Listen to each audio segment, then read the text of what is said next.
Morning walk തുടരുകയാണ്. അത് ആദ്യ പകുതി പൂർത്തിയാവുകയാണ്. അപ്പോൾ നമ്മൾക്കറിയാം, നേരത്തെ പ്രേക്ഷകരുമായി പങ്കുവച്ചതാണ്. ഇനി വൈകി വന്ന പ്രേക്ഷകരോട് പറയുകയാണ്, ഇന്ന് മോർണിംഗ് വാക്കിൽ നമ്മൾ എത്തിയത് ആലുവയിലാണ്. ആലുവ നഗരസഭയുടെ ജവഹർലാൽ നെഹ്റു മുനിസിപ്പൽ പാർക്കിലാണ് നമ്മൾ ഉണ്ടായത്. അപ്പോൾ ആ പാർക്കിനോട് ചേർന്ന് നേരത്തെ പറഞ്ഞു, വളരെ മനോഹരമായ ഒരു സ്ഥലമാണ്. ആലുവ പുഴ ഒഴുകുന്നുണ്ട്, തൊട്ടപ്പുറത്ത് ആലുവ ശിവക്ഷേത്രം കാണാം. അപ്പോൾ ഈ പാർക്കിൽ നിന്നും എന്താണ് പറയുക, ഒരു അണ്ടർപാസ് ഉണ്ട് അല്ലെ, ആ പടവൾ ഇറങ്ങി താഴേക്ക് വന്നു കഴിഞ്ഞാൽ നമുക്ക് കുറച്ചുകൂടി അടുത്തേക്ക് എത്താം. ഈ പുഴയുടെ അവിടെയാണ് നമ്മൾ ഇപ്പോൾ ഉള്ളത്. അവിടെ നിന്നും നമുക്ക് വിദൂര ദൃശ്യം കാണാം. അവിടെ ക്ഷേത്രത്തിൽ, അതെ, ആ ക്ഷേത്രത്തിൽ എനിക്കൊന്ന് ഇന്നും അത്യാവശ്യം തിരക്കുണ്ട്. അവിടെ സ്നാനഘട്ടത്തിലൊക്കെ അവിടെ ഭക്തരെ കാണാം. അപ്പൊ ആ ദൃശ്യമൊക്കെ ഇവിടെ നിന്ന് ഇങ്ങനെ നമുക്ക് ആസ്വദിക്കാൻ കഴിയുന്നുണ്ട്. പിന്നെ ഈ തൊട്ട് നമ്മുടെ ഇടതുഭാഗത്ത് നോക്കിക്കഴിഞ്ഞാൽ ഇവിടെ ഈ പാർക്കിന്റെ മതിലിൽ അത് വലിയ മെസ്സേജ് ഒക്കെ നൽകുന്ന വലിയൊരു എന്താണ് പറയാ, സ്വച്ഛ സുരക്ഷ, അതായത് വൃത്തി, നമ്മുടെ സേഫ്റ്റി, ഈ രണ്ട് കാര്യങ്ങളിലാണ് ഇവിടെ ഊന്നൽ നൽകിയിരിക്കുന്നത്. ഗ്രാഫിറ്റി മോഡൽ ഒരു ആർട്ട് വർക്കാണ് ഇവിടെ കൊടുത്തിരിക്കുന്നത്. എനിക്ക് തോന്നുന്നു അതിന്റെ വൈഡ് ക്യാമറയിൽ നിന്ന് ഒരുപക്ഷെ ദൃശ്യങ്ങൾ പ്രേക്ഷകർ കാണുന്നുണ്ടാവും. മനോഹരമാണ്. പിന്നെ ഒരു തോണി കാണാം, അവിടെ ട്രെയിൻ പോകുന്നുണ്ടാകും ദൂരത്തു നിന്ന്. ഇനിയിപ്പോ ഇവിടത്തേക്ക് വരാൻ ആഗ്രഹിക്കുന്നവർക്ക് ഇവിടെ വൈകിട്ട് 3 മണി തൊട്ടാണ് പ്രവേശനമുള്ളത് ഈ പാർക്കിലേക്ക്. രാത്രി 8:30 വരെ ഇവിടെ ചെലവഴിക്കാൻ കഴിയുകയും ചെയ്യും. അപ്പോൾ ആലുവ നഗരസഭ വളരെ മനോഹരമായിട്ട് ഈ പാർക്ക് ഇങ്ങനെ പരിപാലിച്ചു കൊണ്ടുപോകുന്നുണ്ട്. അപ്പൊ ആ തോണിക്കാരനെ നമ്മൾ അടുത്ത വാർത്ത പറയുമ്പോൾ പ്രേക്ഷകർക്ക് കാണാൻ സാധിക്കും. നമ്മുടെ രാഹുൽ VS അത് പകർത്തുന്നുണ്ട് അല്ലേ? യെസ്. അപ്പോൾ അടുത്ത വാർത്തയിലേക്ക് നമുക്ക് കിടക്കാം.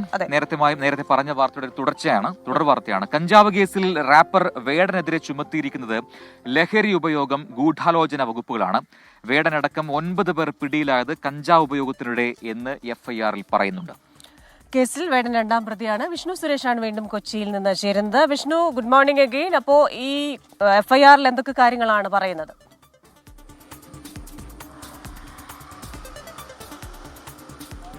അനുജ, കേസിലാകെ 9 പ്രതികൾ. അത് ഇന്നലെ തന്നെ വാർത്ത പുറത്തു വന്നതാണ്. അതിൽ 2ാം പ്രതിയാണ് ഹിരൺദാസ് എന്ന വേടൻ എന്ന് കൃത്യമായി പറയുന്നുണ്ട്.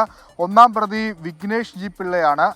3ാം പ്രതി വിനായക്, 4ാം പ്രതി വൈഷ്ണവ്, 5ാം പ്രതി കശ്യപ്, 6ാം പ്രതി ഹേമന്ത്, 7ാം പ്രതി ജാഫർ, 8ാം പ്രതി വിമൽ സി ജോയ്, 9ാം പ്രതി വിഷ്ണു. അങ്ങനെ 9 പ്രതികളാണ് ഈ കേസുമായി ബന്ധപ്പെട്ട് ഉള്ളത്. ഈ 9 പേരും ഫ്ളാറ്റിനകത്ത് ഒരുമിച്ചിരുന്ന് വട്ടം കൂടിയിരുന്ന് കഞ്ചാവ് വലിക്കുന്നതിനിടയിൽ പോലീസ് പിടികൂടി എന്നുള്ളതാണ് FIR-ൽ പറയുന്നത്. ഇവർക്കെതിരെ NDPS ആക്ട് 29, 27, അതായത് 27 കൺസപ്ഷനാണ്, ലഹരി വസ്തുക്കളുടെ കൺസപ്ഷൻ. 29 ഗൂഢാലോചനയാണ്. നേരത്തെ ഷൈൻ ടോം ചാക്കോയെ പിടികൂടിയ ഘട്ടത്തിൽ ചുമത്തിയ 2 വകുപ്പുകളാണ്. ഇതിന് പുറമെ NDPS ആക്ട് 20 പ്രകാരവും കേസ് എടുത്തിട്ടുണ്ട്. അതായത് ജാമ്യം ലഭിക്കാവുന്ന വകുപ്പുകളാണെങ്കിൽ പോലും ഇത് കോടതിയിലേക്ക് എത്തുമ്പോൾ കൂടുതൽ ശക്തമാക്കി ഈ വകുപ്പുകൾ കൂടുതൽ കടുപ്പിക്കാനുള്ള ഒരു നീക്കത്തിലേക്ക് ഒരുപക്ഷെ പോലീസ് പോകും. കാരണം അവിടെ നിന്ന് ഈ വെയ്യിങ് മെഷീൻ അടക്കമുള്ള വസ്തുക്കൾ പോലീസിന് കിട്ടിയിട്ടുണ്ട്. അപ്പോൾ ചില സംശയങ്ങൾ പോലീസ് പങ്കുവെക്കുന്നത് ഈ ഫ്ളാറ്റ് കേന്ദ്രീകരിച്ച ഏതെങ്കിലും തരത്തിൽ വിപണനം നടന്നിട്ടുണ്ടോ കഞ്ചാവിൻ്റെ എന്നുള്ളതാണ്. ഈ വെയ്യിങ് മെഷീനൊക്കെ അവിടെ കൊണ്ടുവന്ന് വെച്ച പശ്ചാത്തലത്തിലാണ് അത്തരത്തിലൊരു നിഗമനമുള്ളത്. അപ്പോൾ അത് സാധൂകരിക്കുന്നതിന് വേണ്ടിയിട്ടുള്ള തെളിവുകൾ, അതുമായി ബന്ധപ്പെട്ടുള്ള മൊഴികൾ ഒക്കെ പോലീസ് പരിശോധിക്കുമെന്നാണ് നമ്മൾ ഈ ഘട്ടത്തിൽ മനസ്സിലാക്കുന്നത്. കഞ്ചാവ് ഉപയോഗിക്കുന്നതിനിടയിലാണ് വേടനെയും കൂട്ടാളികളെയും പോലീസ് അറസ്റ്റ് ചെയ്തത്. ക്രിസ്റ്റീന. യെസ്, വിഷ്ണു സുരേഷാണ് കൊച്ചിയിൽ നിന്നും വാർത്തയുടെ വിശദാംശങ്ങൾ നൽകിയത്. അപ്പോൾ FIR-ൽ എന്തൊക്കെ പറഞ്ഞിരിക്കുന്നു എന്നുള്ളതാണ്. അതിൽ ഒരു കാര്യമായ അന്വേഷണം ഉണ്ടാവുക ഈ ഫ്ളാറ്റ് കേന്ദ്രീകരിച്ച് ഇതിന്റെ വിപണനം, അതായത് ലഹരി വിറ്റിട്ടുണ്ടോ, അതിനാണോ ഈ വെയിങ് മെഷീനൊക്കെ അവിടെ ഉണ്ടായത് എന്ന സംശയമാണ് മുന്നോട്ട് കൊണ്ടുപോകുന്നത് എക്സൈസിനെയും പോലീസിനെയും. ഇപ്പൊ വന്നത് FIR അല്ലെങ്കിൽ പ്രഥമ വിവര റിപ്പോർട്ടാണ്. അപ്പോൾ അന്വേഷണം കൂടുതൽ തുടരും. കൂടുതൽ മൊഴികൾ, കൂടുതൽ തെളിവുകൾ, ഇതിന്റെയൊക്കെ അടിസ്ഥാനത്തിലാണ് നമുക്ക് കൂടുതൽ കൺക്ലൂഷനിലേക്ക് എത്തിച്ചേരാനാവുന്നത്. അടുത്ത റിപ്പോർട്ടിലേക്ക് പോകുന്നതിന് മുമ്പേ എന്റെ കണ്ണിൽ ഒരു കാര്യം കണ്ടിട്ടുണ്ട്. എന്താണോ? അയ്യോ, മാങ്ങയോ, നല്ല മാങ്ങ. അതെ, കണ്ടതിന്റെ കൗതുകമാണ്. നല്ല കാഴ്ചയല്ലേ? നമ്മൾ ഈ മധ്യവേനൽ അവധിക്ക് സാധാരണ നമ്മുടെ അമ്മ വീട്ടിലും ഒക്കെ പോകുന്ന സമയമായിരിക്കും. അപ്പോൾ അവിടെ ഇങ്ങനെ തൊടികളിൽ മാങ്ങ, അതുപോലെ തന്നെ പല വൃക്ഷലതാദികളൊക്കെ ഉണ്ടാവും. ആ ഒരു കാഴ്ച, വൃക്ഷലതാദികൾ, വൃക്ഷങ്ങളും. അപ്പൊ നമുക്ക് അടുത്ത റിപ്പോർട്ടിലേക്ക് പോകാം. വളരെ പ്രധാനപ്പെട്ട ഒരു വാർത്തയാണ്, അതിലേക്കാണ്. തിരുവനന്തപുരം പോത്തൻകോട് ഗൂണ്ടാ സംഘം യുവാവിനെ കൊന്ന് കാൽ വെട്ടിയെറിഞ്ഞ കേസിൽ വിധി ഇന്ന്. അത് സുപ്രധാനമായ ഒരു കേസാണെന്ന് പ്രേക്ഷകർക്ക് അറിയാമല്ലോ. മംഗലപുരം സ്വദേശി സുധീഷിനെയാണ് 11 പേരടങ്ങുന്ന സംഘം വെട്ടിക്കൊലപ്പെടുത്തിയത്. നെടുമങ്ങാട് പട്ടികജാതി വർഗ പ്രത്യേക കോടതിയാണ് വിധി പറയുന്നത്. ഗുണ്ടാ സംഘങ്ങൾ തമ്മിലുള്ള പകയായിരുന്നു കൊലപാതകത്തിന് കാരണം. കേരളം അതുവരെ കണ്ടതിൽ വെച്ച് ഞെട്ടിവിറച്ച ക്രൂരത. പകയുടെ പേരിൽ ഗുണ്ടാസംഘം സുധീഷിനെ ഓടിച്ചിട്ട് വെട്ടിക്കൊലപ്പെടുത്തി. പകയടങ്ങാതെ കാല് വെട്ടിയെടുത്ത് പൊതുവഴിയിൽ വലിച്ചെറിഞ്ഞു. തീർന്നില്ല, കൊലപാതകം ആഘോഷിച്ചു. ഗുണ്ടാപ്പകയായിരുന്നു അരും കൊലയ്ക്ക് കാരണം. സുധീഷിന്റെ എതിർ സംഘത്തിൽപ്പെട്ട 11 പേരാണ് 2021 ഡിസംബർ 11 നട്ടുച്ചയ്ക്ക് സുധീഷ് ഒളിവിൽ താമസിച്ച വീട്ടിലെത്തി കൊലപ്പെടുത്തിയത്. മുഖ്യപ്രതിയായ സുധീഷ് ഉണ്ണിയുമായി സുധീഷ് 2 മാസം മുൻപ് അടിയുണ്ടാക്കിയിരുന്നു. അതിന്റെ പകരം വീട്ടാനാണ് സുധീഷ് ഉണ്ണി ഗുണ്ടാ നേതാവായ ഒട്ടകം രാജേഷുമായി ചേർന്ന് കൊലപാതകം ആസൂത്രണം ചെയ്തത്. ആക്രമണം ഭയന്ന് നാടുവിട്ട സുധീഷ് പോത്തൻകോടിനടുത്ത് കല്ലൂരിലെ പാണൻവിള കോളനിയിലെ ബന്ധുവീട്ടിൽ വന്ന് ഒളിവിൽ കഴിയുകയായിരുന്നു. സുധീഷിന്റെ ബന്ധുവായ ഒരാൾ ഇക്കാര്യം ഒറ്റിയതോടെയാണ് എതിർ സംഘം സ്ഥലമറിഞ്ഞതും ബൈക്കിലും ഓട്ടോയിലുമായി എത്തി കൊല നടത്തിയതും. പ്രതികളായ 11 പേരെയും വിവിധയിടങ്ങളിൽ നിന്നായി അറസ്റ്റ് ചെയ്തിരുന്നു. തിരുവനന്തപുരം റൂറൽ അഡീഷണൽ SP ആയിരുന്ന MK സുൽഫിക്കറിന്റെ നേതൃത്വത്തിലായിരുന്നു അന്വേഷണം. ക്രൂര കൊലപാതകത്തിൽ നെടുമങ്ങാട് പട്ടികജാതി പട്ടികവർഗ കോടതി ഇന്ന് വിധി പറയും. 24 തിരുവനന്തപുരം. യെസ്, അപ്പോൾ അതാണ് ആ കേസുമായി ബന്ധപ്പെട്ട സുപ്രധാനമായ വിധി ഇന്നുണ്ടാകുന്നു എന്നുള്ളതാണ്. നമുക്കിനി ഒരു വിയോഗ വാർത്ത ഇന്നലെ വന്നതാണ്. നമുക്ക് വലിയ തിരനഷ്ടമുണ്ടാക്കിയ, അല്ലെങ്കിൽ ചലച്ചിത്ര ലോകത്ത് തന്നെ വലിയ വിടവുണ്ടാക്കിയ ഒരു വിയോഗമാണ് ഇന്നലെ സംഭവിച്ചത്. അന്തരിച്ച വിഖ്യാത സംവിധായകനും ഛായാഗ്രാഹകനുമായ ഷാജി എൻ കരുടന് വിട നൽകാൻ സാംസ്കാരിക കേരളം. സംസ്കാരം ഇന്ന് ഉച്ചയ്ക്ക് 3:30 തൈക്കാട് ശാന്തികവാടം ശ്മശാനത്തിൽ നടക്കും. ഔദ്യോഗിക ബഹുമതികളോടെയാകും ഈ സംസ്കാരം ഉണ്ടാവുക. രാവിലെ വീട്ടിലും 10 മുതൽ 12:30 വരെ KSFDC ആസ്ഥാനത്തും പൊതുദർശനമുണ്ടാകും. സിനിമ, സാംസ്കാരിക, സാമൂഹിക മേഖലകളിലെ പ്രമുഖർ അന്തിമോപചാരം അർപ്പിക്കാനെത്തും. ഏറെ നാളായി അർബുദ രോഗത്തെ തുടർന്ന് ചികിത്സയിലായിരുന്ന ഷാജി എൻ കരുൺ ഇന്നലെ വൈകിട്ട് 5 മണിയോടെ തിരുവനന്തപുരത്തെ വീട്ടിലാണ് അന്തരിച്ചത്.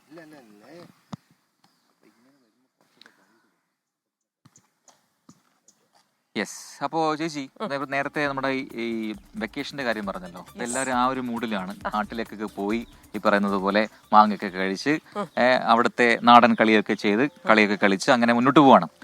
അപ്പൊ പക്ഷേ നമ്മളിന്ന് പറയാൻ പോകുന്നത് കാസർഗോഡ് ജില്ലയിൽ കാണാൻ പറ്റുന്ന ഒരു പ്രത്യേക കലാരൂപത്തെ കുറിച്ചാണ്. അതെ, ആ കലാരൂപത്തിന്റെ പേരാണ് പ്രിയപ്പെട്ട പ്രേക്ഷകരെ അലാമിക്കളി.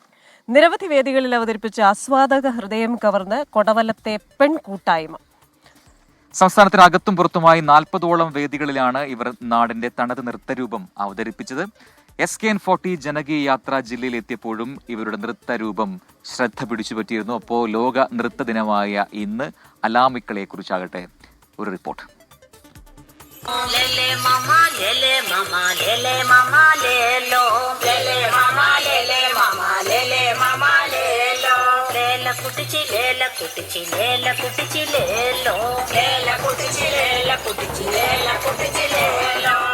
പതിനൊന്ന് വർഷം മുൻപാണ് കൊടവലത്തെ കുടുംബശ്രീ അംഗങ്ങൾ ചേർന്ന് അലാമിക്കളി ടീമിന് രൂപം നൽകിയത്. ആദ്യം കുറച്ചുപേർ മാത്രമുണ്ടായിരുന്ന ടീമിൽ ഇപ്പോൾ അംഗസംഖ്യ 13ആയി. സുജാത, ചന്ദ്രാവതി, ലക്ഷ്മി, മാലതി, പുഷ്പ, സുലേഖ, പ്രസീനി, സരസ്വതി, പ്രേമ, നാണി, ബിന്ദു, ഹൃദ്യ എന്നിവരാണ് കലാകാരികൾ.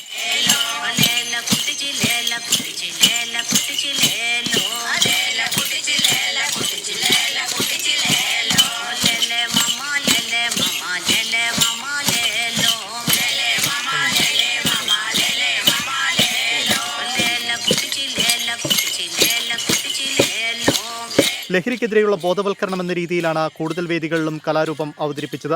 ശുചിത്വം, ആരോഗ്യം എന്നിവ മുൻനിർത്തിയും അലാമിക്കളി അവതരിപ്പിക്കും. പണ്ട് ഒരു 60 വർഷമായിട്ട് അന്യം നിന്ന് പോയ ഒരു കലയായിരുന്നു. അപ്പോൾ അത് ഹിന്ദു മുസ്ലിം ഐക്യത്തിൻ്റെ ഒരു പ്രതീകം കൂടിയായിരുന്നു. അപ്പോൾ ഇപ്പോൾ കുറച്ച് കാലമായിട്ട് അത് ഒരു അന്യം നിന്നതിൽ പോയാൽ അത് ഉണ്ടായില്ല. ഇപ്പോൾ നമ്മൾ കുറേ കാലമായിട്ട് ഒരു 10 വർഷമായിട്ട് നമ്മൾ ഈ കലയുമായിട്ട് മുമ്പിലോട്ട് പോകുന്നുണ്ട്. ഇതിലധികവും 50 വയസ്സിന് മേലെയുള്ളവരും 60 വയസ്സിന് മേലെയുള്ളവരും ഉണ്ട്. ഇവർക്കെല്ലാം മെയിനായിട്ട് എന്ന് പറഞ്ഞാൽ കൃഷിപ്പണിയാണ്. അപ്പോൾ വീട്ടിൽ നിന്ന് പല വിധത്തിലെ എതിർപ്പുകൾ ഉണ്ടായിട്ടും ഇവർക്ക് ഈ കലാരൂപത്തോട് അത്രയും ഒരു ഇഷ്ടം ഉള്ളത് കൊണ്ടാണ് ഇവർ ഈ കലാരൂപത്തോട് അത്രയും താല്പര്യമുള്ളതുകൊണ്ടാണ് ഇതിലേക്ക് ഇറങ്ങി തിരിച്ചിരിക്കുന്നത്. ജില്ലയിൽ ഒരു കാലത്ത് പ്രചാരത്തിലുണ്ടായിരുന്ന അനുഷ്ഠാന കലാരൂപമാണ് അലാമിക്കളി.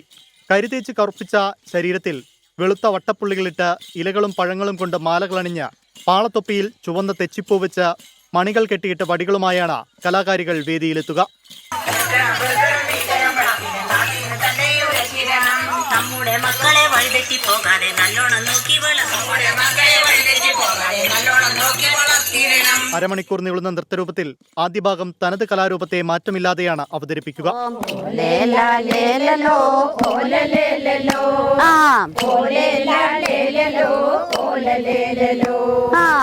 ಏನೋಂಜಿ ತೈ ನಡುದೆ ಕಡಲಿ ಭೂಮರೋ ಏನೋಂಜಿ ತೈ ನಡುದೆ കടല് പൂമരോ.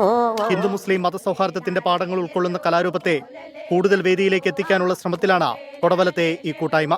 24 കാസർഗോഡ്. യെസ്, അപ്പോൾ അതാണ് അലാമിക്കളി. അപ്പോൾ അലാമിക്കളി അവിടെ ഇങ്ങനെ കളിക്കുമ്പോൾ ഇവിടുന്ന് ക്രിസ്ത്യൻ ചേച്ചിയും കൂടെ കളിക്കായിരുന്നു. എനിക്കും അങ്ങനെ തുള്ളേണ്ടി വന്നു. പക്ഷെ നല്ല രസമുണ്ട്. കലാരൂപമായി മാറി ഞാനത് കളിച്ചപ്പോ. അപ്പൊ അവിടെ നമ്മുടെ അവിടെ സനൂപും അതെ സൂര്യോദയം കണ്ടോ? സൂര്യോദയം, സൂര്യൻ നന്നായിട്ട് ഉദിച്ചു വന്നു. സൂര്യോദയം പറയാനില്ല, നന്നായിട്ട് ഇപ്പം കണ്ണിലേക്ക് ഇങ്ങനെ നോക്കാൻ പറ്റാത്തത്രയും തീവ്രമായിട്ട് ഇങ്ങനെ സൂര്യൻ കത്തി ജ്വലിച്ച് ഉയർന്നു കഴിഞ്ഞിട്ടുണ്ട്. അപ്പൊ കാസർഗോഡിനെ കുറിച്ച് പറഞ്ഞപ്പോൾ നമ്മുടെ സനൂപ് അവിടെ വലിയ വീര്യത്തോടു കൂടി ഈ അലാമിക്കളി കൂടെ കളിച്ചു എന്നാണ് PCR നിന്നുള്ള ഏറ്റവും പുതിയ റിപ്പോർട്ടുകൾ. അപ്പൊ ഒരുപാട് കമന്റ് ബോക്സിൽ അതുമായി ബന്ധപ്പെട്ട് ഒരുപാട് വാർത്തകൾ അഭിപ്രായങ്ങൾ വരുന്നുണ്ട്. അതായത് ഈ അടിപൊളി നല്ല രസമുണ്ട് കാണാൻ എന്ന് ഒരുപാട് പ്രേക്ഷകർ പറയുന്നു. നമ്മുടെ അലാമിക്കളി എല്ലാവർക്കും ഇഷ്ടപ്പെട്ടിട്ടുണ്ടോ? അതുപോലെ ഈ പാർക്ക് ഒരുപാട് പേർക്ക് ഇഷ്ടപ്പെട്ടു. എത്ര വൃത്തിയുള്ള പാർക്ക് എന്ന് പലരും പറയുന്നുണ്ട്. അപ്പോൾ ഈ പാർക്കിലേക്ക് വരിക, നിങ്ങൾ ഈ കാഴ്ചകൾ കാണുക, പുഴയുടെ ഈ സ്വച്ഛന്തമായ സൗന്ദര്യം ആസ്വദിക്കുക. പറ്റുവാണെങ്കിൽ രാവിലെ വന്ന് ഈ സൂര്യനെയൊക്കെ ഒന്ന് കാണുക. നല്ല പോസിറ്റീവ് എനർജി കിട്ടും. 24 മൈക്ക് ഉപയോഗിച്ചിട്ട് മാങ്ങ പറിച്ചിടാമോ എന്ന്. എന്നിട്ട് ഞങ്ങൾക്ക് ആ ഫ്ലോറിലേക്ക് കയറേണ്ട ആഗ്രഹമാണല്ലോ. അപ്പോൾ ഒരുപാട് പ്രേക്ഷകർ അങ്ങനെ കമന്റ് ഒക്കെ ആയി നമ്മുടെ കൂടെ മോർണിംഗ് വാക്കിനുണ്ട് എന്ന് മനസ്സിലാകും. ഒരുപാട് സന്തോഷമുണ്ട്. അപ്പൊ അടുത്ത വാർത്തയിലേക്ക് പോയാലോ? അങ്ങ് അമേരിക്കയിലേക്ക് പോകാം. നോ കാനഡയിലേക്ക്. അമേരിക്കയിൽ നിന്നാണ് വിവരം കിട്ടുന്നതെങ്കിൽ നമുക്ക് പോകേണ്ടത് കാനഡയിലേക്കാണ്. കാനഡയിൽ പാർലമെന്റിലേക്കുള്ള നിർണായക തെരഞ്ഞെടുപ്പ് തുടരുകയാണ്. അഭിപ്രായ സർവേകളിൽ പ്രധാനമന്ത്രിയായ മാർക്ക് കാർണിയുടെ ലിബറൽ പാർട്ടിക്കാണ് മുൻതൂക്കം. രാവിലെ 8 മണിയോടെ ആദ്യ ഫലസൂചനകൾ ലഭിക്കുമെന്ന് മനസ്സിലാക്കാൻ കഴിയുന്നു. മധു കൊട്ടാരക്കര അമേരിക്കയിലെ ന്യൂജേഴ്സിയിൽ നിന്നും അതിന്റെ കൂടുതൽ വിശദാംശങ്ങളുമായി ചേരുന്നു. മധു ചേട്ടാ, ഗുഡ് മോർണിംഗ്. അവിടെ ഗുഡ് ഈവനിംഗ് ആണെന്ന് അറിയാം. അപ്പൊ എന്താണ് കാനഡയിൽ ഇത്തവണ ഒരു ഭരണമാറ്റമൊക്കെ ഉണ്ടാകുമോ? പാർട്ടി ആരാണ്, ഏത് പാർട്ടിയാണ് മുന്നിട്ട് നിൽക്കുന്നത്? അത്തരം കാര്യങ്ങളൊക്കെ എപ്പോഴാരും പുറത്തുവരാ? ആദ്യ ഫലസൂചനകൾ കുറച്ച് മണിക്കൂറുകൾക്ക് തന്നെ ഉണ്ടാകുമെന്ന് മനസ്സിലാക്കാൻ കഴിയുന്നുണ്ടല്ലോ. Good morning Prajin, Christina. കാനഡയിൽ ലിബറൽ പാർട്ടിയും കൺസർവേറ്റീവ് പാർട്ടിയും തമ്മിലുള്ള തെരഞ്ഞെടുപ്പ് യുദ്ധം അതിന്റെ അവസാന നിമിഷങ്ങളിലേക്ക് എത്തിക്കൊണ്ടിരിക്കുകയാണ്. തെരഞ്ഞെടുപ്പ് ഫലങ്ങളുടെ ആദ്യ സൂചനകൾ വന്നു തുടങ്ങിയിട്ടുണ്ട്. ലിബറൽ പാർട്ടിക്കാണ് മുൻതൂക്കം.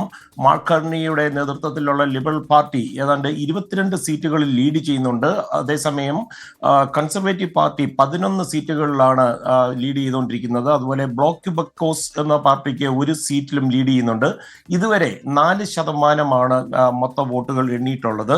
ഡൊണാൾഡ് ട്രംപിന്റെ ഒരു പ്രസ്താവന ഇന്ന് വീണ്ടും ആവർത്തിച്ചു വന്നിട്ടുണ്ടായിരുന്നു. അതായത് 51ാമത്തെ സംസ്ഥാനമായിട്ട് കാനഡ വരണമെന്നാണ് അമേരിക്കയുടെ ഭരണാധിപൻ എന്നുള്ള നിലയിൽ തന്റെ ആഗ്രഹമെന്ന് പറഞ്ഞു. ഇത് എത്രമാത്രം ഈ തെരഞ്ഞെടുപ്പിനെ സ്വാധീനിക്കുമെന്ന് അറിയുവാൻ ഇനി അല്പം മണിക്കൂറുകൾ കൂടി നമ്മൾ കാത്തിരിക്കേണ്ടി വരും. കാനഡയുടെ ഒരു ഭാഗത്ത് തെരഞ്ഞെടുപ്പ് വോട്ടെടുപ്പ് അവസാനിച്ചിട്ടുണ്ട്. അറ്റ്ലാന്റിക് കാനഡയിലുമൊക്കെ 4 പ്രൊവിൻസുകളിലെ വോട്ടെടുപ്പ് അവസാനിപ്പിച്ചു. അതുപോലെ തന്നെ ഈ കാനഡയിലെ ഇലക്ഷൻ വെബ്സൈറ്റുമായി ബന്ധപ്പെട്ട ചില വിഷയങ്ങളുണ്ടായിരുന്നു. പക്ഷെ അത് പരിഹരിച്ചിട്ടുണ്ട് എന്നാണ് അറിയാൻ കഴിഞ്ഞിരിക്കുന്നത്. മുതിർന്ന വോട്ടർമാർ തീർച്ചയായിട്ടും ഈ തീരുവ പോലുള്ള വിഷയങ്ങളായിരുന്നു അവരെ സ്വാധീനിച്ചത്. എന്നാൽ യുവജനത അത്രത്തോളം അതിൽ സ്വാധീനപ്പെട്ടിട്ടില്ല. 343 അംഗ ജനപ്രതിനിധി സഭയിലേക്കാണ് ഇപ്പോൾ ഈ തെരഞ്ഞെടുപ്പ് നടക്കുന്നത്. ഭരണകക്ഷിയായ ലിബറൽ പാർട്ടിയും അതുപോലെ പ്രതിപക്ഷമായ കൺസർവേറ്റീവ് പാർട്ടിയും തമ്മിലാണ് പ്രധാന മത്സരം. പ്രധാനമന്ത്രി മാർക്ക് കാർണിയും അതുപോലെ കൺസർവേറ്റീവ് നേതാവായ പീഴി പോളിവേറുമാണ് ഈ പ്രധാനമന്ത്രി സ്ഥാനത്തേക്കുള്ള പ്രധാന സ്ഥാനാർത്ഥികൾ. 172 സീറ്റാണ് സർക്കാർ ഉണ്ടാക്കുവാനുള്ള കേവല ഭൂരിപക്ഷം. കാനഡയിൽ സൂര്യോദയത്തിന് മുമ്പ് തന്നെ ഒരു പോസിറ്റീവ് എനർജിയോടുകൂടി ഒരു പുതിയ പ്രധാനമന്ത്രി വരുമെന്ന് നമുക്ക് പ്രതീക്ഷിക്കാം. ക്രിസ്റ്റീന, പ്രജിൻ. ശരി മധു കൊട്ടാരക്കര, എന്തായാലും എന്റെ കേരളം എത്ര സുന്ദരമെന്ന് വിളിച്ചു പറഞ്ഞുകൊണ്ട് ഞങ്ങൾ ഇവിടെ നിൽക്കുകയാണ്. അപ്പോൾ ആ ന്യൂജേഴ്സിയിലെ കാഴ്ചകൾക്കൊപ്പം നമ്മുടെ കേരളത്തിന്റെ ആ സൗന്ദര്യം കൂടി ആസ്വദിക്കുക. വല്ലപ്പോഴും ഇവിടെ വന്ന് നേരിട്ടും ആസ്വദിക്കുക. അതെ, ഞാൻ കണ്ടായിരുന്നു കാനഡയെ കുറിച്ച് വളരെ വളരെ ഗഹനമായ അവിടെ മധു കൊട്ടാരക്കര പറയുമ്പോൾ നിർനിമേഷയായി അങ്ങോട്ട് നോക്കി നിൽക്കുക. എന്റെ കേരളം എത്ര സുന്ദരം, എന്റെ കേരളം എന്റെ അഭിമാനം. അപ്പൊ നമുക്ക് ഒരു പ്രധാനപ്പെട്ട കാര്യം പറഞ്ഞിട്ട് അടുത്ത വാർത്തയിലേക്ക് പോകും. അതായത് വേടൻ പറഞ്ഞിട്ടുണ്ട് അദ്ദേഹത്തിന് ഈ പുലിപ്പല്ല് കൊടുത്തത് രഞ്ജിത്ത് എന്നയാളാണ്, ചെന്നൈയിൽ നിന്നാണ് കൊടുത്തത്. അപ്പൊ ആ പേര് ഇപ്പോൾ ലഭ്യമായിട്ടുണ്ട്. കുറിച്ച് കൂടുതൽ അന്വേഷിക്കും. അടുത്ത വാർത്ത പറഞ്ഞു. വളരെ പ്രധാനപ്പെട്ട ഒരു വാർത്ത അജീഷ് ജയകുമാർ പങ്കുവയ്ക്കുന്നു. തിരുവനന്തപുരത്ത് നിന്ന് അവിടെ ആറ്റിങ്ങൽ മാമത്ത് സ്വിഫ്റ്റ് ബസ്സിന് തീപിടിച്ചു എന്നാണ് ആ വാർത്ത. കോഴിക്കോട് നിന്നും തിരുവനന്തപുരത്തേക്ക് പോവുകയായിരുന്ന ബസ്സിനാണ് തീപിടിച്ചത്. ടയർ തകരാറിലായി തീ പിടിച്ചു എന്നാണ് പ്രാഥമിക നിഗമനം. അജീഷ് ഉണ്ട് വിശദാംശങ്ങൾ നൽകാൻ. Ajeesh, good morning. ഇതെന്താണ് സംഭവിച്ചത്? വിവരങ്ങൾ. ക്രിസ്റ്റീന പ്രജിൻ, രാവിലെ 6 മണിയോടെയാണ് ഈ സംഭവം നടക്കുന്നത്. ആറ്റിങ്ങൽ മാമം പാലത്തിന് സമീപം എത്തിയപ്പോഴാണ് ബസിന്റെ പുറകിൽ വലതുഭാഗത്തെ ടയറിൽ നിന്ന് പുക ഉയരുകയും പിന്നീട് തീ പിടിക്കുകയുമായിരുന്നു. ഉടൻ തന്നെ വണ്ടി നിർത്തി അതിനകത്ത് യാത്രക്കാരെ പുറത്തിറക്കി. 30ഓളം യാത്രക്കാരുണ്ടായിരുന്നു. ആർക്കും തന്നെ പരിക്കൊന്നുമില്ല. ഉടൻ തന്നെ ഫയർഫോഴ്സിനെ എത്തിച്ചു. ഫയർഫോഴ്സ് ഇപ്പോൾ തീ അണയ്ക്കാനുള്ള ശ്രമം നടത്തുന്നുണ്ട്. തിരുവനന്തപുരത്ത് നിന്നും കോഴിക്കോട് നിന്നും തിരുവനന്തപുരം ഭാഗത്തേക്ക് വരികയായിരുന്ന സ്വിഫ്റ്റ് ബസിന്റെ പിൻഭാഗത്തെ ടയറിനാണ് തീ പിടിച്ചത്. ടയർ മറ്റു ഭാഗത്തേക്ക് പടരുന്നതിന് മുന്നേ നിയന്ത്രണ വിധേയമാക്കാനുള്ള ഒരു ശ്രമമാണ് ഫയർഫോഴ്സ് നടത്തുന്നത്. പ്രേക്ഷകർക്ക് കാണാം, വീണ്ടും ഈ പാർക്കിലേക്ക് വന്നപ്പോൾ നമുക്ക് പിറകിലുള്ള ഈ വാട്ടർ ഫൗണ്ടൻ, അത് ഒരു കാഴ്ച, അതെ, മ്യൂസിക്കൽ ഫൗണ്ടനാണ് എനിക്ക് തോന്നുന്നത് അല്ലെ. രാത്രിയൊക്കെ വളരെ രസമായിട്ട് ആസ്വദിക്കാൻ പറ്റുന്നതാണ്. അപ്പൊ കുട്ടികളൊക്കെ വന്നു കഴിഞ്ഞാൽ പൊളിയായിരിക്കും. ഇവിടെ മ്യൂസിക്കൽ ലോൺ, ടെറൈൻ ലോൺ, ഗസേബോ എന്ന് പറയുന്ന ഈ ഗാർഡനുള്ളിലുള്ള ഈ ഗാർഡൻ വിശാലമായി കാണാൻ സാധിക്കുന്ന ചെറിയ കെട്ടിടമാണ്, അതാണ് ഗസേബോ. പിന്നെ ഒന്ന് വാക്ക് വേ ഉണ്ട്, അതല്ലാതെ ഈ സ്കേറ്റിംഗ് ട്രാക്ക് ഉണ്ട്. സ്കേറ്റിംഗിനായി കുട്ടികൾക്ക് വന്നു കഴിഞ്ഞാൽ സ്കേറ്റ് ചെയ്യാനുള്ള ട്രാക്ക് ഒക്കെ ഉണ്ട്. അപ്പം എല്ലാം ജിമ്മുണ്ട്, പബ്ലിക് ജിമ്മുണ്ട്. ആ സൈഡിൽ ഒരു ചെറിയ ജിമ്മുണ്ട്. അതുപോലെ തന്നെ ഇവിടെ കുട്ടികൾക്കുള്ള കളിക്കാനുള്ള പലതരത്തിലുള്ള പാർക്കിനകത്ത് തന്നെ എല്ലാ സംവിധാനങ്ങളും ഒരുക്കിയിട്ടുണ്ട്. വന്നു കഴിഞ്ഞാൽ എൻജോയ് ചെയ്ത് പോവാം. വൈകിട്ട് 3 മണിക്കാണ് പാർക്ക് തുറക്കുക.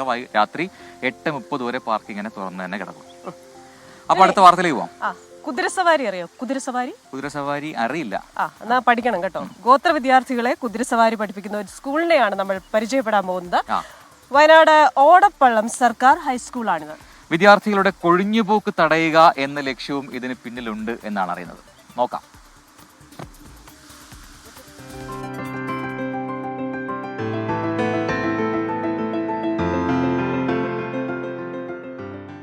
ഓടപ്പള്ളം സർക്കാർ ഹൈസ്കൂളിന്റെ മൈതാനത്ത് കുളമ്പടി ശബ്ദമാണ്. വിദ്യാർത്ഥികൾ കുതിരസവാരി പഠിക്കുന്ന തിരക്കിലും. 5ാം ക്ലാസ് മുതൽ 9ാം ക്ലാസ് വരെയുള്ള തെരഞ്ഞെടുക്കപ്പെട്ട 10 ഗോത്ര വിദ്യാർത്ഥികൾക്കാണ് പരിശീലനം നൽകുന്നത്. കലൂരിലെ ഹൂപ്സ് ഹെവൻ റൈഡിംഗ് ക്ലബ്ബാണ് സൗജന്യമായി പഠിപ്പിക്കുന്നത്.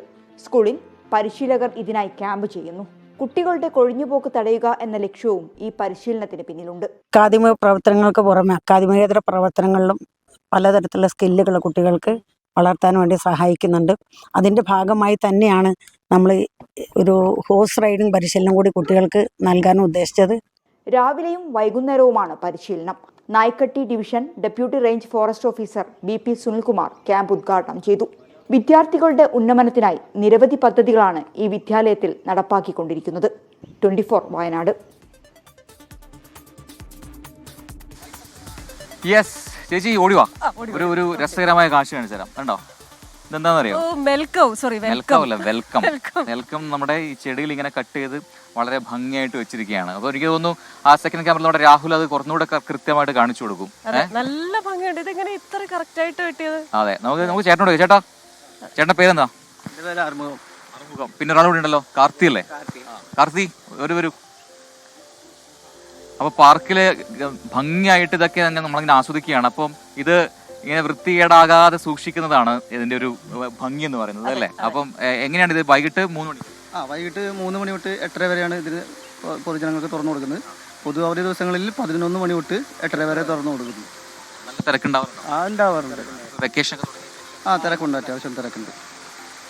അപ്പോ നിങ്ങൾ ചെയ്യുന്ന ഈ നല്ല ഈ പ്രവർത്തിക്ക് നമുക്കൊരു കപ്പ് കൊടുത്താലേ. കണ്ടോ, ഇതിവിടെ വെക്കണം. എല്ലാ ദിവസവും നിങ്ങൾ ചായ കുടിക്കണം. രാവിലെ 6 മണി തൊട്ട് എഴുന്നേറ്റ് 24 കാണണമെന്ന് പറയണം. അപ്പോൾ thank you so much.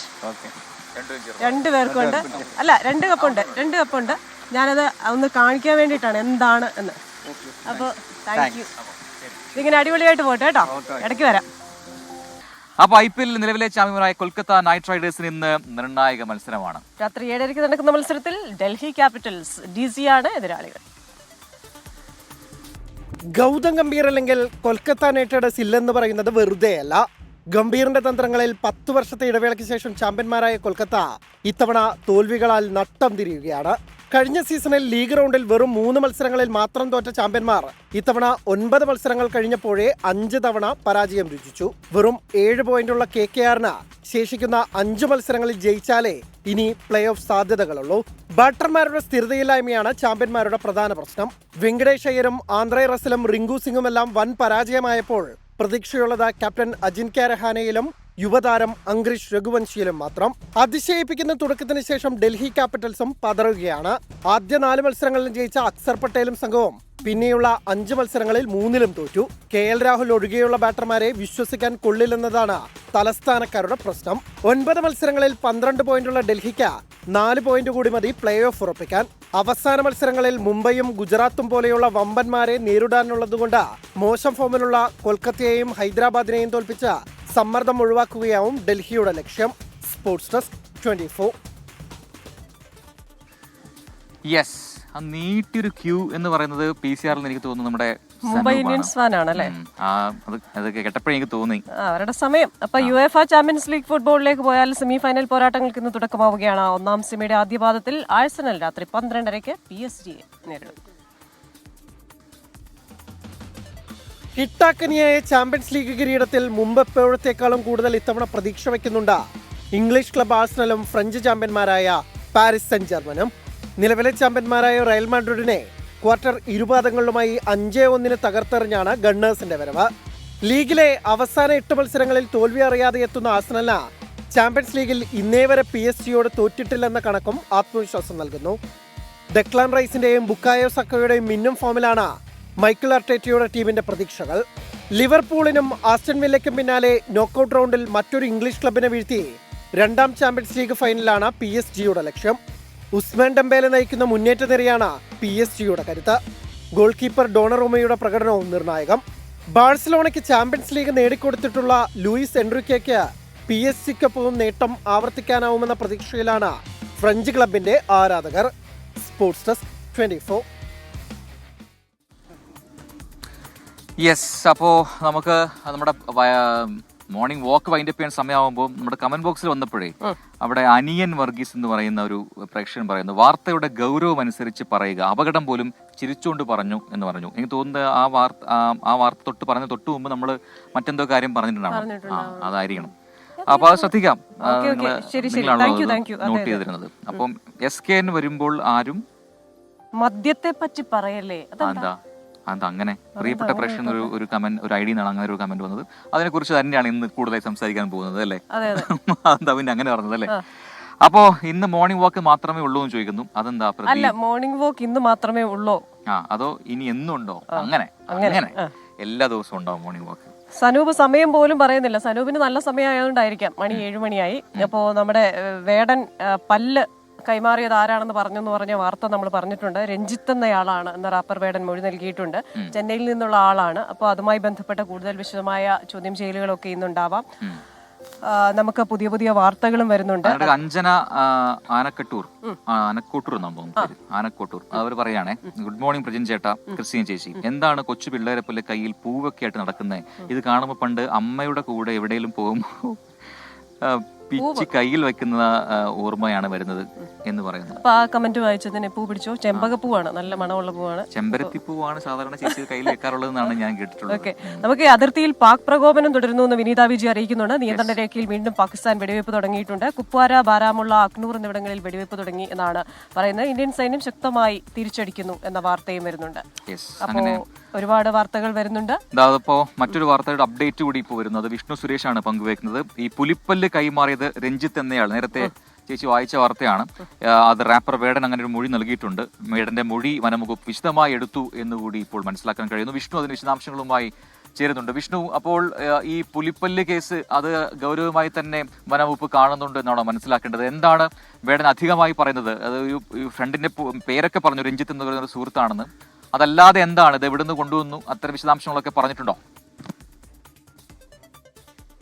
Prajin, അതീവ ഗൗരവമായി തന്നെ വനംവകുപ്പ് ഈ കേസ് കാണുന്നുണ്ട്. ആ പശ്ചാത്തലത്തിലാണ് ഇന്നലെ രാത്രി തന്നെ വേടനെ കസ്റ്റഡിയിൽ വാങ്ങി കേസെടുത്ത് കസ്റ്റഡിയിൽ വാങ്ങാനുള്ള തീരുമാനത്തിലേക്ക് വനംവകുപ്പ് പോയത്. ഇന്നലെ നടത്തിയ പ്രാഥമിക ചോദ്യം ചെയ്യലിലാണ് ഈ പുലിപ്പല്ല് എവിടെ നിന്ന് ലഭിച്ചു എന്ന കാര്യത്തിൽ വേടൻ വനംവകുപ്പിന് മറുപടി നൽകിയത്. തമിഴ് വംശജനായ മലേഷ്യയിൽ സെറ്റിൽഡ് ആയിട്ടുള്ള രഞ്ജിത്ത് എന്നയാൾ തനിക്ക് നൽകി എന്നുള്ളതാണ് നിലവിൽ നൽകുന്ന വേടൻ പോലീസിന് വനംവകുപ്പിന് നൽകിയിരിക്കുന്ന മൊഴി അത് മലേഷ്യയിൽ സെറ്റിൽഡ് ആണെന്നാണ് മനസ്സിലാവുന്നത്. ചെന്നൈയിൽ വെച്ച് ഇയാൾ ഇത് കൈമാറി. കഴിഞ്ഞ വർഷമാണ് ഇത് കൈമാറിയതെന്നും വേടൻ വനംവകുപ്പിന് മൊഴി നൽകിയിട്ടുണ്ട്. ഇനി ഇയാളെ കേന്ദ്രീകരിച്ച് ഉറപ്പായും അന്വേഷണം നടത്തും. ഇയാൾക്കിത് എവിടെ നിന്ന് കിട്ടി എന്നുള്ളതിന്റെയൊക്കെ ഒരു വിശദാംശങ്ങൾ വനംവകുപ്പ് തേടും. ഇയാളുടെ പേര് വിവരങ്ങളൊക്കെ ഉടൻ ഇതിനോടകം തന്നെ ലഭ്യമായിട്ടുണ്ട് എന്നാണ് മനസ്സിലാക്കുന്നത്. പ്രജിൻ. യെസ്, വിഷ്ണു സുരേഷ്. അപ്പോ റാപ്പർ വേടന് കൈമാറിയത് രഞ്ജിത്താണ്. രഞ്ജിത്തിന് ഇത് എവിടെ നിന്ന് കിട്ടി എന്നുള്ള ആ ഉറവിടമാണ് ഇനി തപ്പുന്നത്. എന്തായാലും വളരെ ഗൗരവമായിട്ട് തന്നെ വനംവകുപ്പ് ഈ വിഷയം കാണുന്നു. നമുക്ക് നമ്മുടെ ഒരു ചേട്ടനോട് ഉണ്ട്, ചേട്ടനൊന്ന് വിളിക്കാം പെട്ടെന്ന്. അതെ അതെ ചേട്ടാ, നമസ്കാരം. Good morning. Good morning. പേര്? എൻ്റെ പേര് സാനിഫ് ആലുവ. ആലു തന്നെയാണ്. എന്ത് ചെയ്യുന്നു ചേട്ടൻ? ഞാൻ ഒരു കൺസ്ട്രക്ഷൻ ഫാമിലി സ്റ്റാഫാണ്. 24 കാണാറുണ്ടോ? 24 സ്ഥിരം കാണാറുണ്ട്. നിങ്ങളുടെ ശ്രീകണ്ഠൻ നായർ സാറായിട്ട് വളരെയധികം അടുപ്പമുള്ള ഒരാളാണ്. മുസ്ലിം പൊളിറ്റിക്സ് കാര്യങ്ങളൊക്കെ ഉണ്ട്. ഒരു മുസ്ലിം ലീഗിന്റെ പ്രവർത്തകനാണ്. പാണക്കാട് കുടുംബവും മുസ്ലിം ലീഗിന്റെ ഉന്നതമായ നേതാക്കളുമായിട്ട് നല്ല രീതിയിൽ ബന്ധം പുലർത്തി വരുന്ന ഒരു വ്യക്തിയാണ്. വർക്കിന് പോകുന്ന സമയത്താണ് ഇങ്ങോട്ട് ഇറങ്ങിയത്. ഇന്നലെ രാത്രി ഇങ്ങനെ ഒരു കണ്ടിന്യൂ ആയിട്ട് എപ്പോഴും ഫേസ്ബുക്കിലും വാട്സപ്പിലൊക്കെ ഇങ്ങനെ ഉണ്ടാവും. അത്യാവശ്യം പാർട്ടി ക്ലാസ്സുകളൊക്കെ എപ്പോഴും എടുത്തു കൊടുക്കുന്നത്. അപ്പോ രാവിലെ ഒരു ഗിഫ്റ്റ് ഇരിക്കട്ടെ. നല്ലൊരു ദിവസം ആശംസിക്കുന്നു. Thank you.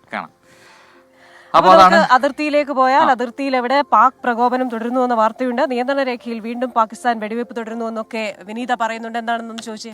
Vineetha Viji, good morning. അപ്പോൾ എന്താണ് നമ്മുടെ അതിർത്തിയിലെ നിലവിലെ സാഹചര്യം? എന്താണ് ഈ പറയുന്ന പോലെ പാകിസ്ഥാൻ പ്രകോപനം തുടർന്നുകൊണ്ടിരിക്കുകയാണ്. പക്ഷെ ഇന്നലെ പറഞ്ഞത് ഇന്ത്യൻ സേന തിരിച്ചടിക്കും എന്ന് പാക് മന്ത്രി തന്നെ പറഞ്ഞു. അത് ഭയന്നിട്ടാണോ എന്നറിയില്ല. പാകിസ്ഥാന്റെ ബോർഡറിലൊക്കെ തന്നെ വലിയ ആശങ്കകളും അസ്വസ്ഥതകളൊക്കെയാണെന്ന് മനസ്സിലാക്കാൻ കഴിയുന്നുണ്ട്. എന്താണ് നമുക്ക് ലഭിക്കുന്ന വിവരങ്ങൾ?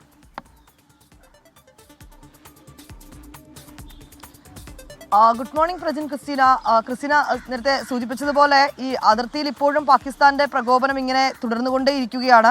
ഒപ്പം തന്നെ പ്രജിൻ പറഞ്ഞതുപോലെ ഇന്നലെ ഈ പാക് മന്ത്രിയുടെ ഒക്കെ തന്നെ പ്രതികരണം കൂടി വന്നിട്ടുണ്ട്. പക്ഷേ ഇതിൽ ഏറ്റവും പ്രധാനമായി പറയേണ്ടത് ഈ ഭീകരാക്രമണം ഉണ്ടായി തൊട്ട് പിന്നാലെ തന്നെ ഈ തുടർച്ചയായി ഈ അതിർത്തികളിൽ സമാന രീതിയിലുള്ള ഒരു പ്രകോപനം പാകിസ്ഥാന്റെ ഭാഗത്ത് നിന്നുണ്ടാകുന്നു എന്നത് തന്നെയാണ്. അത് ഇന്ത്യൻ സൈന്യത്തിന് നേരെയാണ് പാക് പോസ്റ്റുകളിൽ നിന്ന് വെടിവെപ്പ് ഉണ്ടാകുന്നത്. ഈ രാത്രി കാലങ്ങളിലാണ് ഇത്തരത്തിലേക്കുള്ളൊരു പ്രകോപനം അതിശക്തമായി തന്നെ തുടരുന്നത്. ഇന്നും സമാന റിപ്പോർട്ടുകൾ തന്നെയാണ് നമുക്ക് ലഭ്യമായിരിക്കുന്നത്. ഇന്ന് ഈ പാക് പോസ്റ്റുകളിൽ നിന്ന്, നിയന്ത്രണ രേഖയ്ക്ക് സമീപമുള്ള പാക് പോസ്റ്റുകളിൽ നിന്ന് വെടിവെപ്പ് ഉണ്ടായിരിക്കുന്നു. ഇന്ത്യൻ സൈന്യം ശക്തമായി തന്നെ അതിനെ തിരിച്ചടിക്കുകയും ചെയ്തിട്ടുണ്ട്. അത് കുപ്വാര, ഭാരമുള്ള, ഒപ്പം തന്നെ അക്നൂർ എന്നിവിടങ്ങളിലാണ് ഈ പാക് പോസ്റ്റുകളിൽ നിന്ന് വെടിവെപ്പ് ഉണ്ടായിരിക്കുന്നത്. ശക്തമായി തിരിച്ചടിക്കുമെന്ന് നേരത്തെ തന്നെ ഇന്ത്യൻ സൈന്യം വ്യക്തമാക്കിയതാണ്.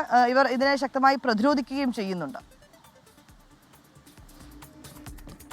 യെസ്, വിനീത വിജയാണ് വിശദാംശങ്ങൾ നൽകിയത്.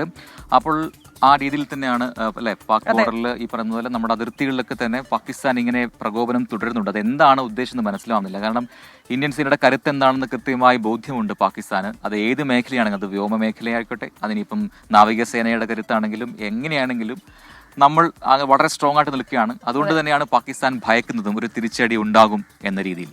പക്ഷേ എപ്പോഴാണെങ്കിലും ഇന്ത്യയും പാകിസ്ഥാനും തമ്മിലുള്ള പ്രശ്നം വരുമ്പോൾ ചൈന അതിൽ ഇടപെടാറുണ്ട്. വിനീത, ഈ ചൈനീസ് ഇടപെടൽ, ചൈന ആയുധം നൽകുന്നു എന്ന് പറയുന്നു. അപ്പോൾ ഈ ഘട്ടത്തിൽ അത്തരത്തിലൊരു ധൈര്യം കൂടിയാണോ വീണ്ടും ഈ പ്രകോപനം തുടരാൻ പാകിസ്ഥാനെ പ്രേരിപ്പിക്കുന്നത്?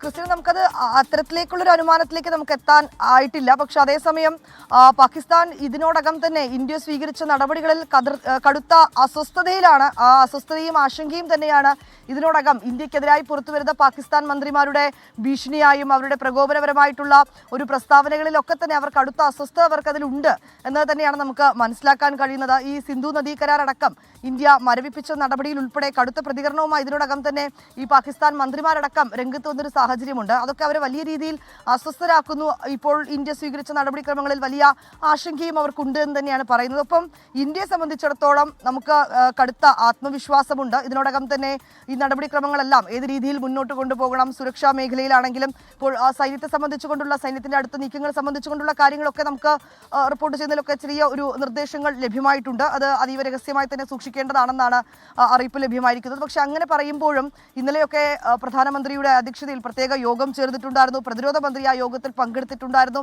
അതുകൂടാതെ തന്നെ സംയുക്ത സൈനിക മേധാവിയുമായി പ്രതിരോധ മന്ത്രി കൂടിക്കാഴ്ച നടത്തിയിട്ടുണ്ടായിരുന്നു. അങ്ങനെ സൈനിക തലത്തിലാണെങ്കിലും ഒപ്പം സുരക്ഷാ തലത്തിലാണെങ്കിലും ഏത് ഘട്ടത്തിലും ഒരു തിരിച്ചടി ഉണ്ടാവുകയാണ് എങ്കിൽ അതിന് ശക്തമായി ഒരു മറുപടി നൽകാൻ ഇന്ത്യ ഇതിനോടകം തന്നെ ശക്തമാണ്, തയ്യാറാണ് എന്നത് സൂചനകൾ തന്നെയാണ് നമുക്ക് ലഭ്യമാവുന്നത്. കരസേനയും വ്യോമസേനയും നാവികസേനയും ഒക്കെ ഞങ്ങൾ സജ്ജമായി കഴിഞ്ഞുവെന്ന് അവർ നേരത്തെ തന്നെ പ്രതികരണവും വന്നിട്ടുണ്ടായിരുന്നതാണ്. പക്ഷേ പാകിസ്ഥാനെ സംബന്ധിച്ചിടത്തോളം അവർ ഏറ്റവും കൂടുതൽ പ്രതിസന്ധിയിലാക്കുന്നത് ഈ സിന്ധു നദീ കരാർ മരവിപ്പിച്ചത് തന്നെയാണ്. അതിനെ തുടർന്ന് വലിയ ഭീഷണികൾ വരുന്നുണ്ട്. ഒപ്പം ചൈനയുടെ ഒരു പിന്തുണയും കൂടി ഇപ്പോൾ അവർക്ക് ലഭ്യമായിരിക്കുന്നു. ആയുധങ്ങളടക്കം നൽകുമെന്ന് പറയുന്നു. പക്ഷേ അങ്ങനെ പറയുമ്പോഴും ആ സ്ഥിതിഗതികളൊക്കെ തന്നെ ഇന്ത്യ ശക്തമായി നിരീക്ഷിക്കുന്നുണ്ട്. ഏത് തിരിച്ചടി പാകിസ്ഥാന്റെ ഭാഗത്തു നിന്നുണ്ടായാലും അതിന് തക്കതായ മറുപടി നൽകാൻ എല്ലാ സന്നാഹങ്ങളും ഇന്ത്യയും ഒരുക്കിയിട്ടുണ്ടെന്ന് തന്നെയാണ് നമുക്ക് അറിയാൻ കഴിയുന്നത്. ക്രിസ്റ്റീന. യെസ്, വിനീത വിജയാണ് വാർത്തയുടെ വിശദാംശങ്ങൾ നൽകിയത്. അപ്പോൾ വൈകി വന്ന പ്രേക്ഷകരോടാണ് നമ്മൾ ഇന്ന് മോർണിംഗ് വാക്കിനായി എത്തിയത്. ഒരിക്കൽ കൂടി പറയാം, അത് ആലുവ നഗരസഭയുടെ ഈ ജവഹർലാൽ നെഹ്റു മുനിസിപ്പൽ പാർക്കിലാണ്. അതിൻ്റെ ഭംഗിയൊക്കെ ആസ്വദിച്ചാണ് നമ്മളിവിടെ ഇപ്പോഴും നിൽക്കുന്നത്. അപ്പോൾ ഇതിൻ്റെ ഒരു പ്രത്യേകത എല്ലാവരെയും ഉൾക്കൊള്ളുന്ന ഒരു പാർക്ക് എന്ന് പറയാം. അതാ ഇവിടെ കാണാം സീനിയർ സിറ്റിസൺ കോർണർ എന്ന് പറഞ്ഞൊരു ബോർഡ്. എല്ലായിടങ്ങളിലും ബോർഡുണ്ട്. ഓരോയിടങ്ങളിലും സ്കേറ്റിംഗ് ട്രാക്കുള്ള അടുത്ത് അവിടെ ബോർഡ് വെച്ചിട്ടുണ്ട്. അതുപോലെ എന്താണ് പറയുക, ഇതിവിടെ ലോണിൻ്റെ അടുത്ത് അവിടെ ബോർഡുണ്ട്. അപ്പോൾ ഇവിടെ ഈ സീനിയർ സിറ്റിസൺ കോർണർ എന്ന് പറയുന്ന അവിടെ കൃത്യമായി ചാരു കസേരകളൊക്കെ ഒരുക്കിയിട്ടുണ്ട്. അവിടെ വ്യൂ പോയിന്റ്സ് ഉണ്ട്. അവിടെ നിന്നൊക്കെ ഇരുന്ന് കാഴ്ചകളൊക്കെ ആസ്വദിക്കാൻ പറ്റും. നമ്മുടെ സാരഥി വിഘ്നേഷ് ഇത്ര നേരവും ഈ സീനിയർ സിറ്റിസൺ കോർണറിൽ സീനിയർ സിറ്റിസൺസ് എന്ന് പറയുമ്പോൾ ജൂനിയർ സിറ്റിസൺ ആയിട്ട് മാറി. എന്തായാലും വൈകുന്നേരങ്ങളിൽ പ്രജന് വന്നിരിക്കുക അവിടെ കേട്ടോ. അപ്പൊ അടുത്തത് നമ്മൾ തിരുവനന്തപുരത്തേക്ക് പോയാൽ തിരുവനന്തപുരത്തെ IB ഉദ്യോഗസ്ഥയുടെ മരണം സംബന്ധിച്ച കേസിൽ സുഹൃത്തും സഹപ്രവർത്തകനുമായ സുകാന്ത് സുരേഷിന്റെ മുൻകൂർ ജാമ്യാപേക്ഷ ഹൈക്കോടതി ഇന്ന് പരിഗണിക്കുകയാണ്. ജസ്റ്റിസ് P കൃഷ്ണകുമാറിന്റെ അവധിക്കാല ബെഞ്ചാണ് മുൻകൂർ ജാമ്യാപേക്ഷ പരിഗണിക്കുന്നത്. വാദം പൂർത്തിയായാൽ മുൻകൂർ ജാമ്യാപേക്ഷയിൽ ഇന്ന് തന്നെ തീരുമാനമെടുത്തേക്കും. ജാമ്യാപേക്ഷയെ എതിർത്ത് തിരുവനന്തപുരം പോലീസ് റിപ്പോർട്ട് നൽകിയിട്ടുണ്ട്. മുൻകൂർ ജാമ്യാപേക്ഷയെ എതിർത്ത് കക്ഷി ചേർന്ന യുവതിയുടെ അമ്മയുടെ വാദവും ഹൈക്കോടതി കേൾക്കും. പേട്ട പോലീസ് രജിസ്റ്റർ ചെയ്ത കേസിൽ ബലാത്സംഗ കുറ്റമാണ് സുകാന്ത് സുരേഷിനെതിരെ ഇപ്പോൾ ചുമത്തിയിരിക്കുന്നത്. IB ഉദ്യോഗസ്ഥരുടെ മരണത്തിന് പിന്നാലെ മുതൽ സുകാന്ത് സുരേഷ് ഒളിവിലാണ്. കേസിൽ താൻ നിരപരാധിയാണ് എന്നാണ് സുകാന്ത് സുരേഷിന്റെ വാദം. കേസിൽ ബലാത്സംഗം ഉൾപ്പെടെയുള്ള കുറ്റങ്ങൾ ചുമത്തിയ സാഹചര്യത്തിൽ സുകാന്ത് സുരേഷിനെ IB ജോലിയിൽ നിന്ന് പിരിച്ചുവിട്ടിരുന്നു. അറസ്റ്റിന് ഹൈക്കോടതിയുടെ വിലക്കില്ലെങ്കിലും പോലീസിന് ഇതുവരെയും സുകാന്ത് സുരേഷിനെ കണ്ടെത്താൻ കഴിഞ്ഞിട്ടില്ല. അപ്പോൾ കുറേ ദിവസങ്ങളായ കേസാണ്, പക്ഷെ ഇപ്പോഴും ഇയാളെ കണ്ടെത്താനായില്ല എന്നുള്ളത്.